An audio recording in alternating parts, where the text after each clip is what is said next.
आज मैं आपको एक ऐसी गहरी और अंधेरी यात्रा पर ले चलता हूँ जहाँ सच और झूठ की सारी लकीरें मिट चुकी है। जहाँ काला और सफ़ेद, सही और गलत अब केवल यादें बनकर रह गए हैं। और हम सब एक धुंधले, एक बेरंग ग्रे जोन में जीने के लिए मजबूर है। लेकिन सवाल ये है कि क्या ये ग्रे जोन प्राकृतिक रूप से बना है या फिर इसे बड़ी चालाकी से हमारे चारों ओर रचा गया है। आप ज़रा गौर कीजिए। पिछले कुछ सालों में हमने देखा है कि कैसे सबसे भयानक से भयानक घटनाएं भी हमारे दिमाग से उसी तेजी से निकल जाती हैं जिस तेजी से वो आती हैं। एप्स्टीन फाइल्स इसका सबसे ताज़ा उदाहरण है। जेफरी एप्स्टीन, वो शख्स जिसने अपने निजी द्वीप पर दुनिया के सबसे ताकतवर लोगों के लिए बच्चों का एक नेटवर्क तैयार किया था। और जब वो फाइलें आई तो उसमें प्रिंस एंड्रयू जैसे शाही परिवार के लोगों के नाम से लेकर बिल क्लिंटन जैसे पूर्व राष्ट्रपतियों के भी नाम थे। यहाँ तक कि स्टीफन हॉकिंग जैसे वैज्ञानिक का नाम भी उन दस्तावेजों में घसीटा गया। और सबसे चौंकाने वाला नाम जो सामने आया वो था इसराइल की खुफिया एजेंसी मोसाद से जुड़े हुए कुछ अधिकारियों का नाम, जिनके बारे में कहा जाता है कि वो एप्स्टीन को द्वीप पर ब्लैकमेल करने की सामग्री इकट्ठा करने के लिए आते थे। मगर हैरानी की बात यह है कि इन खुलासों के बाद भी सड़कों पर वो आग नहीं भड़की जो भड़कनी चाहिए थी। अदालतों में वो गुहार नहीं लगी जो लगनी चाहिए थी। क्योंकि हमें धीरे धीरे इस तरह डिसेंसिटाइज किया जा रहा है कि बच्चों के साथ हो रहे जघन्य अपराध भी हमारे लिए केवल एक आम खबर बनकर रह गए हैं। और यहीं से असली साजिश शुरू होती है। ये कोई संयोग नहीं है कि जब एप्स्टीन की फाइलें आ रही थी उसी समय दुनिया भर में यूएफओ और एलियंस की अचानक से बाढ़ आ गई। अमेरिकी कांग्रेस में गवाही हो रही थी। पायलट कह रहे थे कि उन्होंने आसमान में अजीबोगरीब चीज़ें देखी हैं।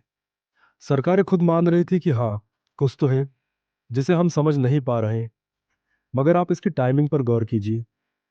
जब इसराइल फिलिस्तीन में युद्ध अपने चरम पर था, जब यूक्रेन में रोज सैकड़ों लोग मर रहे थे, जब भारत समेत पूरी दुनिया में महंगाई ने लोगों का जीना मुहाल कर रखा था, उस वक्त अचानक एलियंस की खबरें क्यों तेज हो गई?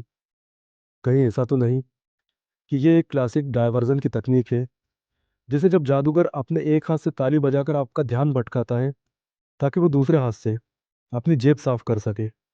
ठीक उसी तरह जब ताकतवर लोग आपका पैसा, आपकी आज़ादी और आपका भविष्य चुरा रहे होते हैं, तब वो आपको आसमान की तरफ देखने के लिए कहते हैं।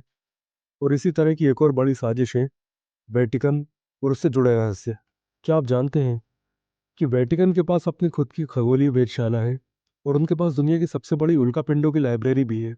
अब संयोग देखिए, जितनी पुरानी चर्च की इमारतें हैं उतने ही पुराने उनसे जुड़े एलियन एनकाउंटर के किस्से भी हैं। और जब एप्सिन फाइल्स में कुछ कार्डिनल्स के नाम सामने आए तो लोगों ने कहा कि ये सब तो एक साजिश है। मगर साजिश क्या है और सच क्या है, ये सब कुछ एक ग्रे जोन में खो गया है। लेकिन आप याद रखिए कि इस ग्रे जोन को बनाने में केवल एलियंस या एप्सिन जैसे लोग नहीं, बल्कि फार्मा कंपनियों का भी एक बहुत बड़ा हाथ है। जरा सोचिए, कोविड के समय क्या हुआ था। एक तरफ सरकारें और फार्मा जायंट्स कह रहे थे कि वैक्सीन लगवाओ, यही एकमात्र सच है। दूसरी तरफ अनगिनत लोग और कई वैज्ञानिक भी कह रहे थे कि इसके साइड इफेक्ट्स हैं और इसकी प्रभाविता पर सवाल है। और बीच में फंसा हुआ था आम आदमी, जो तय नहीं कर पा रहा था कि क्या सच है और क्या झूठ। नतीजा ये हुआ कि आज भी आप किसी से बात करते हैं तो यकीन के साथ ये नहीं कह सकते कि वैक्सीन ने उसे बचाया या उसे नुकसान पहुंचाया। ये सब कुछ एक धुंधले और ग्रे एरिया में खो चुका है। और यही फार्मा कंपनियां चाहती भी हैं। वो चाहती है कि आप हमेशा बीमार रहें, हमेशा दवाओं पर निर्भर रहें, क्योंकि एक स्वस्थ आदमी उनके लिए मुनाफा पैदा नहीं कर सकता है। इसलिए वो बीमारियों के नए नए वेरिएंट बनाती है, बीमारियों के नए नए नाम गढ़ती है। और जब आप उनके झांसे में आ जाते हैं तब वही आपको बताती है कि ये दवा लो, ये सही है, वो दवा मतलब वो गलत है। और धीरे धीरे आपकी अपने शरीर के प्रति समझ ही खत्म हो जाती है। और वहीं दूसरी तरफ बड़े बड़े फाइनेंशियल जाइंट्स भी हैं जिन्होंने पैसों की असली कीमत ही खत्म कर दी है। ज़रा 50 साल पहले की सोचिए, 1 रुपए की जो कीमत थी वो आज नहीं है। क्योंकि ये कंपनियां और सरकारें जितना चाहे उतना पैसा छापती है, जिससे महंगाई बढ़ती है और आपकी जेब के पैसे कटते जाते हैं। लेकिन वो आपको शेयर बाजार, क्रिप्टो करेंसी और दूसरे निवेशों के जरिए ये भ्रम देती है कि आप तो अमीर बन रहे हैं, जबकि असलियत ये है कि आपकी कमाई की शक्ति दिन पर दिन कम हो रही है। और इन सब के बीच सोशल मीडिया, पेड इन्फ्लुएंसर और सरकारों ने मिलकर सच और झूठ की परिभाषा ही बदल दी है। आज जो खबर 1 मिनट पहले तक सच थी, अगले मिनट वही फेक न्यूज़ बता दी जाती है। लेकिन ये फैसला कौन करता है? क्या आप करते हैं? क्या मैं करता हूँ? ऐसा बिल्कुल नहीं है। ये फैसला करते हैं एल्गोरिदम और वो लोग जिनके हाथों में मीडिया की कमान होती है। वो लोग जो ये तय करते हैं कि आपको क्या दिखेगा और क्या नहीं दिखेगा। और जब सच पर ही भरोसा नहीं रहेगा, तो हम कैसे तय करेंगे कि क्या सही है और क्या गलत है? और अब इस सूची में एक और नया सबसे खतरनाक हथियार जुड़ चुका है, जिसे आर्टिफिशियल इंटेलिजेंस कहा जाता है, यानी कि एआई। सोचिए, पहले हम इंसान अपने दिमाग से सोचते थे, अपनी बुद्धि से निर्णय लेते थे। लेकिन अब एआई हमें बता रहा है कि क्या सही है और क्या गलत। चैट जीपीटी से पूछो तो वो बता देगा कि नैतिक रूप से क्या उचित है। गूगल का एआई बता देगा कि आपको क्या पढ़ना चाहिए। और हम धीरे धीरे अपने सोचने की क्षमता ही खोते जा रहे हैं। क्योंकि जब कोई मशीन ही आपके लिए सोचेगी, तो आपका दिमाग क्या करेगा? जाहिर सी बात है, आपका दिमाग आलसी हो जाएगा, आपकी क्रिटिकल थिंकिंग खत्म हो जाएगी। और यही एआई कंपनियां भी चाहती हैं। वो यही चाहती हैं कि आप उन पर निर्भर रहें, बिना सवाल किए उनकी हर बात को माने। क्योंकि जब आप सवाल करना ही बंद कर देंगे, तो आप ग्रे जोन के सबसे अच्छे नागरिक बन जाएंगे। अमेरिका में हाल ही में एक केस सामने आया है, जहां एक लॉयर ने, एक वकील ने एआई से झूठे केस निकलवाए और कोर्ट में पेश कर दिए। और जब जज ने उससे पूछा तो उसने कहा कि मुझे नहीं पता, मैंने एआई से ये निकलवाए थे और एआई ने बताया है तो ये सही होगा। यानी कि उस इंसान ने अपनी जिम्मेदारी ही एआई को सौंप दी। और यही हो रहा है हम सबके साथ भी। हम एआई से पूछ रहे हैं कि हमें क्या खाना चाहिए, क्या पहनना चाहिए, किससे शादी करनी चाहिए।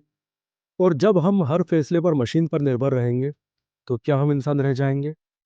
बस, हम रह जाएंगे केवल एक और मशीन जो दूसरी मशीन के गुलाम बन चुकी है। और इस गुलामी को वो लोग प्रोग्रेस और टेक्नोलॉजी का नाम दे रहे हैं। और अब बात आती है धर्म की, उस आखिरी चीज़ की जो हमें इस ग्रे जोन से बचा सकती है। लेकिन धर्म को भी धीरे धीरे खत्म किया जा रहा है। पहले धर्मों में साफ लिखा होता था कि क्या पाप है और क्या पुण्य। लेकिन अब धार्मिक नेता भी ये कहते हैं कि ये सब तो आपकी नीयत पर निर्भर करता है। इसीलिए पहलगाम हमला हो, चाहे पुलवामा हमला हो, इसे कई लोग आज भी अपनी धार्मिक कट्टरता के कारण सही करार देने में लगे हुए हैं। जबकि धार्मिक किताबें, सभी की धार्मिक किताबें इसे पूरी तरह गलत बताती हैं कि लोगों को उनके धर्म के अनुसार नहीं मारा जाना चाहिए। लेकिन फिर भी धर्म में कोई स्थायी सच नहीं बचा है। बाइबल हो, कुरान हो, ये सब झूठी साबित हो चुकी है। इसके अलावा हर ग्रंथ में ये साफ लिखा है कि सत्य ही ईश्वर है। लेकिन सत्य को मान कौन रहा है? क्योंकि तथाकथित धर्म गुरु उसी सत्य को तोड़ मरोड़ कर पेश कर रहे हैं। क्योंकि उन्हें ग्रे जोन में अपना स्वार्थ दिख रहा है। वो ये देखते हैं कि यदि मैं लोगों को इन्फ्लुएंस कर सकूं धार्मिक किताबों के आधार पर, तो मुझे इस ग्रे जोन में काफ़ी पैसा मिलेगा, शोहरत बढ़ेगी, और बाकी जो मेरे गुलाम हैं वो हमेशा ही मेरे गुलाम बने रहेंगे। आज सच को इस तरह पेश किया जा रहा है कि आम आदमी कभी भी एक निश्चित निष्कर्ष पर नहीं पहुंच सकता। और आप सोचिए, जब आप निष्कर्ष पर नहीं पहुंचेंगे, तो न्याय कैसे होगा?